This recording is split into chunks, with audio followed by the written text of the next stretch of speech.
We would like to acknowledge the Yagara people and the Turrbal people as the traditional custodians of Meanjin, the lands in which we record this podcast today. We pay our respects to elders past, present and emerging. Always was, always will be Aboriginal land.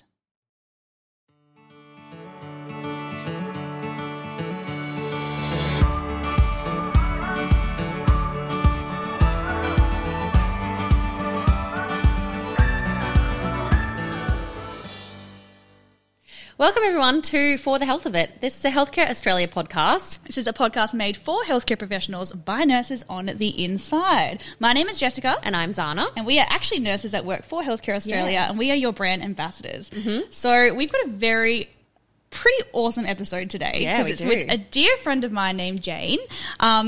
If you've probably listened to some of the podcasts that we've done previously, Zana and I have both worked in Brisbane with the metro side of HCA as well as rural remote. Mm-hmm. And I actually got to meet Jane during some work I've done across multiple hospitals across Brisbane. And the most important part of this story that I want to kind of get out there is Jane not only has come and started working for agency in the last year, but she's actually come from New Zealand, which we will definitely dive into, and she's done a bit of R&R placement as well as Metro. So, Jane, thank you so much for coming today. Oh, thank you both for inviting me. And I just love the Kiwi accent. Yeah, I know. Oh, no. Uh-oh. Love it. So let's talk about what actually brought you over to Australia, because obviously you've come from New Zealand. What kind of brought you over to Aussie land? Well, I'd thought about it for a long time, and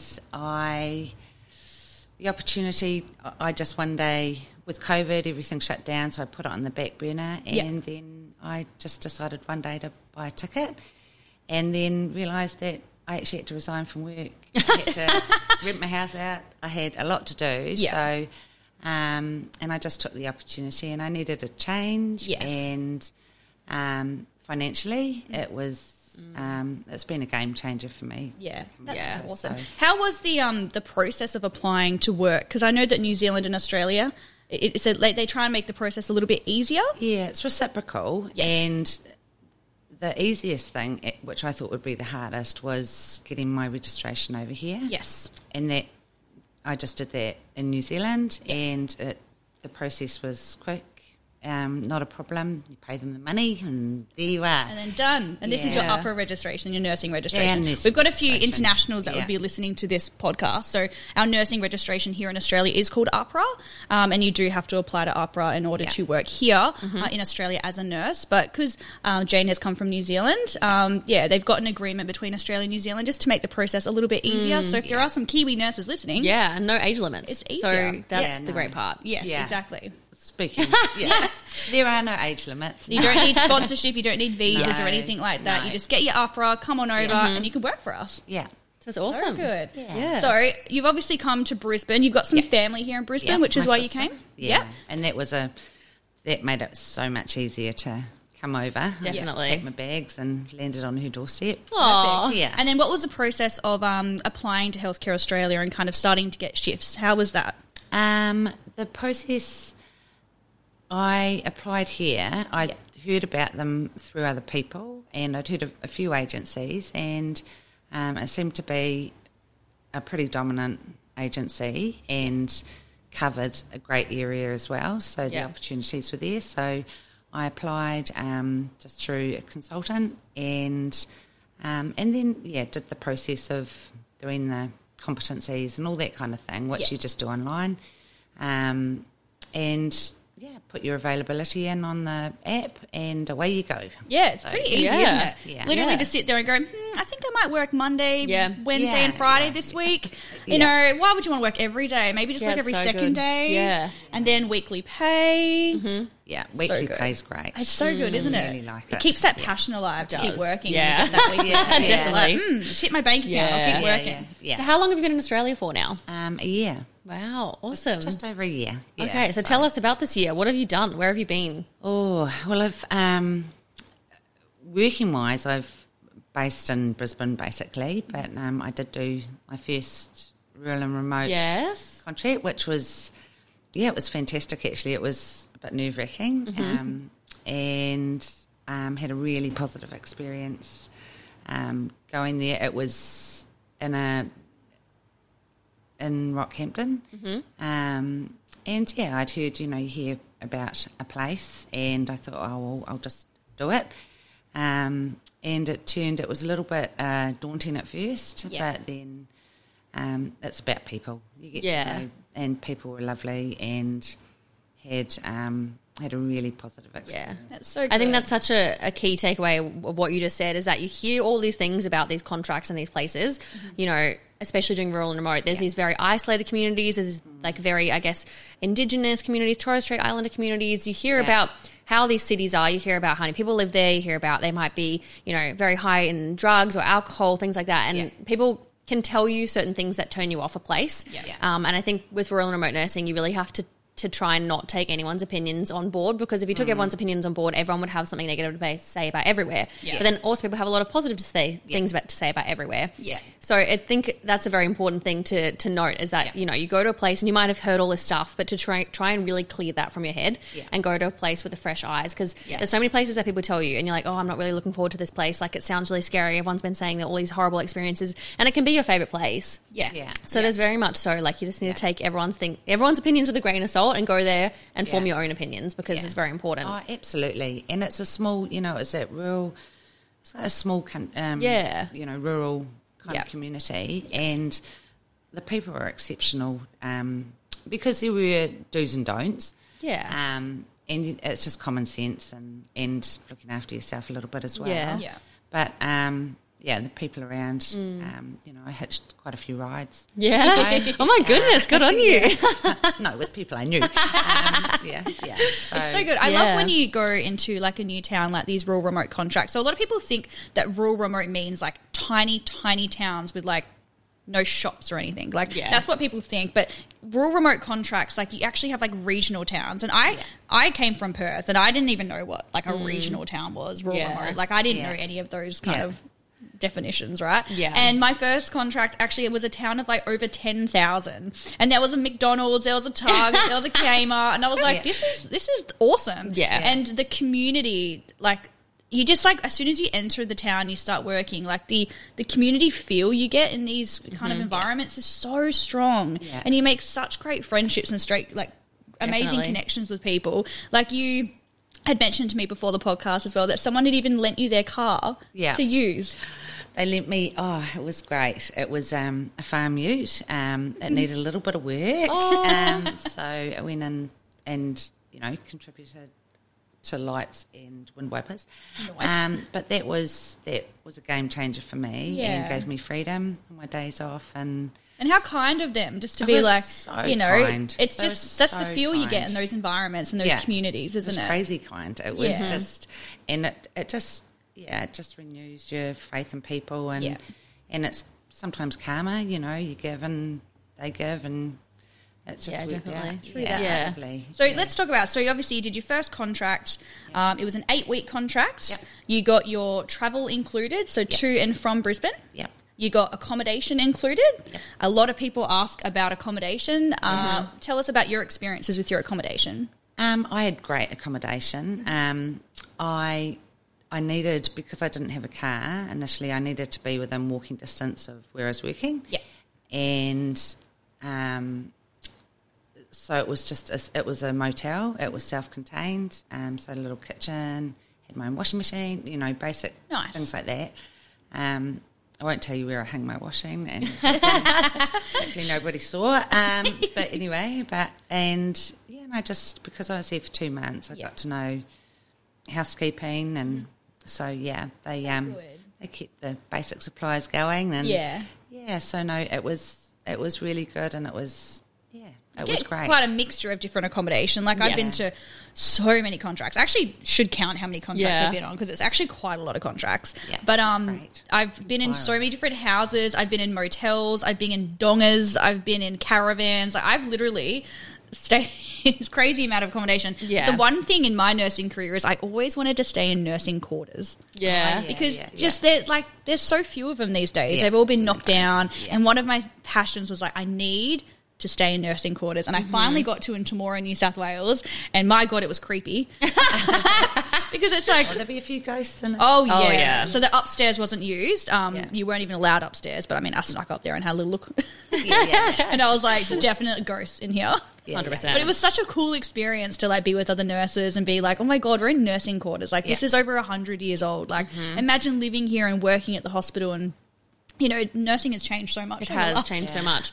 Yeah, because that really takes you back to how it was when people first studied nursing. Yeah. They lived there, they breathed there, they worked there, they did everything in the hospital. So, But how amazing is it that you don't even have to stay in nursing quarters? That's what they did back in the day. Yeah. We actually get put in motels or a big house where you have your own room. Like, you know, it's not like a backpacker style place where you have to be in a room of 10 people. Like No, absolutely not. When you work on these contracts, you get proper accommodation. You get your own bedroom. You know, every accommodation is different. Yeah. But a motel sounds pretty nice. Yeah, it was great. Yeah. I think, I mean, I did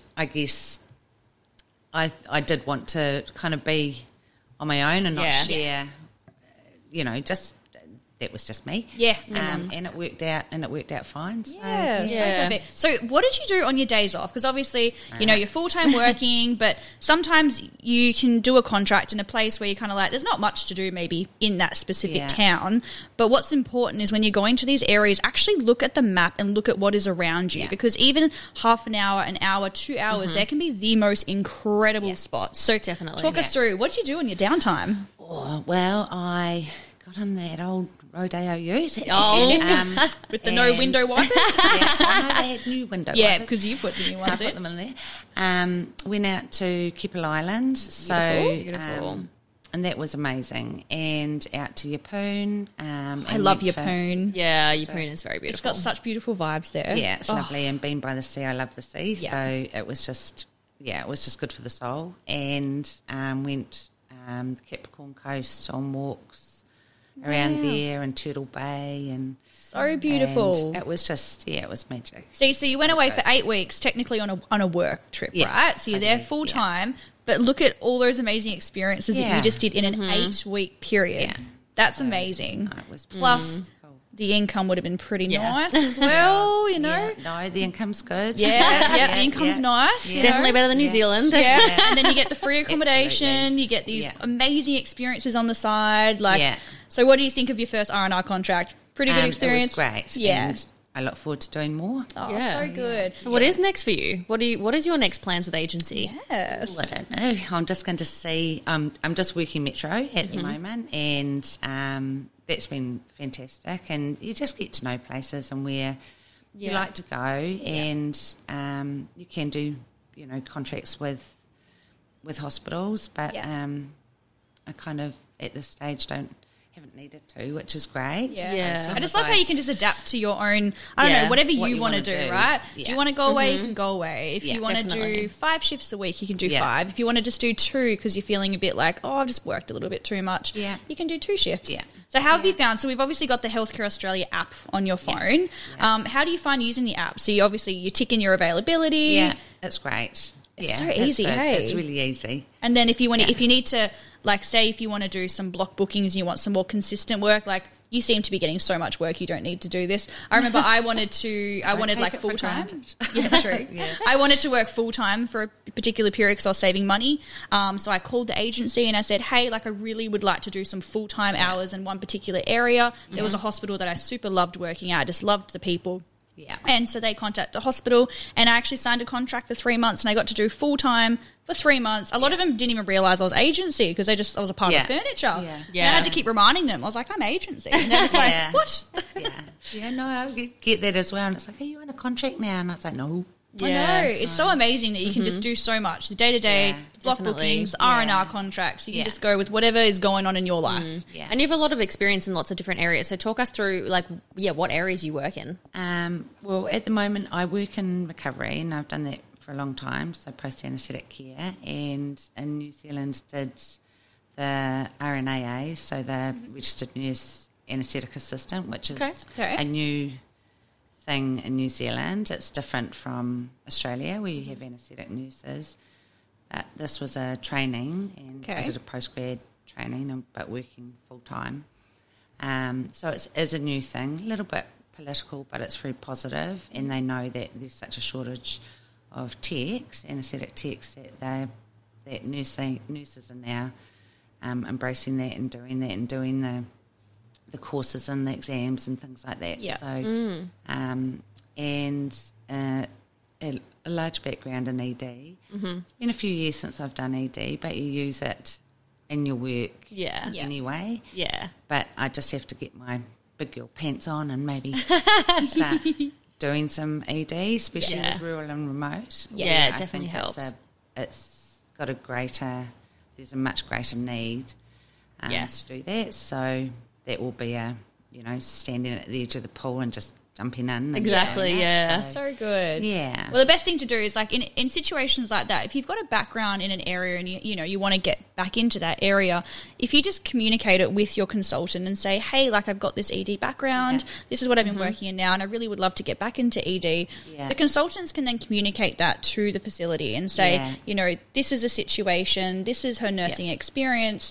There's always that general rule, like, it's good to maybe in the last year be in that area, but it is flexible on each person, and the more you communicate it with your consultant, the better it is that you can kind of get back into those areas. So the best thing about being agency is the ability to upskill and learn new things. Yeah. Now, Jane has just come back from an R&R placement, and with our rural remote placements, if you do a 6-week period, you get $500 of an education allowance, which is incredible. And then if you do 12 weeks, you get $1,000. Now, this is courses such as advanced life support, pediatric life support. Krana have really incredible courses like your remote emergency care. So whatever pathway you want to take your nursing, you can use this education allowance and actually put it towards like a really amazing education platform, and then you can learn so much. Yeah. So now you've got $500 up your sleeve. I know, and I want to do it for exactly what you were saying. So there we go. To do ALS and pediatric. Advanced life support, yep. And that rec course, I really want to do that Krana rec course. Yeah. It is so competitive to get into. Definitely. Oh, really? Yeah, you got to book it so ahead in advance. Yeah. I think it's $700. Yeah. But I've heard such amazing things about that course. So a lot of people don't realise that you can actually do external courses with that education bonus, but you absolutely can. Yeah. And then another incentive I just want to bring up as well, because whether you're metro or whether you're rural remote, if you work 1 hour, you get 1 point. And when you get 500 points, you get $500. So it's called Cash for Hours. Pretty amazing incentive. If anyone's listening to this and has never heard of it and has worked for Healthcare Australia, I guarantee that there is some money sitting at the bottom of your payslip right now. If you head over to your payslip, look at the bottom, there is a thing that says Cash for Hours accumulation. I think, I don't know what that exactly says, but it gives you a number down there basically. If you're at 500 or anything above 500, you can cash that out in 500 lots.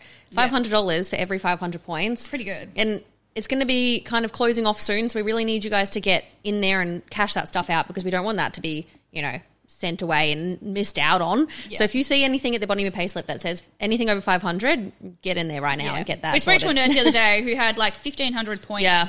So that's $1,500 just sitting in there. So please check that. Please check. But for any updated incentives, I know. She was like, that is amazing. If you go on to healthcareaustralia.com.au, we do have all our incentives on there. Obviously, we are coming up with new incentives all the time. So if you're listening to this episode and it's been quite a significant amount of time, we probably have some more cool ones to look at. So head on to that website. But amazing. I love that you're going to be using that education allowance. Oh, absolutely. And you're going to have all these amazing experiences. Yep. Yeah. I look forward to them. I get so inspired doing this podcast. See, guys, apply to Healthcare Australia. Seriously. Is there a place in Australia that is your like be all and end all? Like you moved over to Australia for this one experience. Is there something at the top of your list? Yeah, on the bucket list. Oh, anything that involves a beach. Yeah, pretty coastal. much. We love coastal. Yeah. Well, you can work on an island as well with Healthcare Australia. So certainly can. You should put that on your bucket list. Oh, it's going okay, right? Thursday Island, things like that. Absolutely. Like I think going, guys, you can go rural, inland. You can go coastal. You can go on an island. Yeah, create a bucket list. Create a contract bucket list. We have bucket lists in our normal lives, but a lot of those things on our bucket list are contracts and are work related things, because we love our work and we love traveling with agency and we love travel nursing.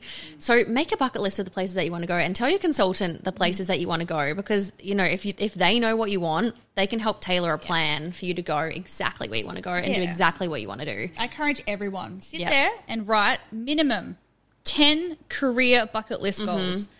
And think about that. If you're full-time in your job right now and you are not feeling that passion and you're just trying to figure out, like, how do I get this love for nursing again? Sit there and actually write down 10 things and go, what is it that I would like to do in my nursing career that would inspire me and get me excited?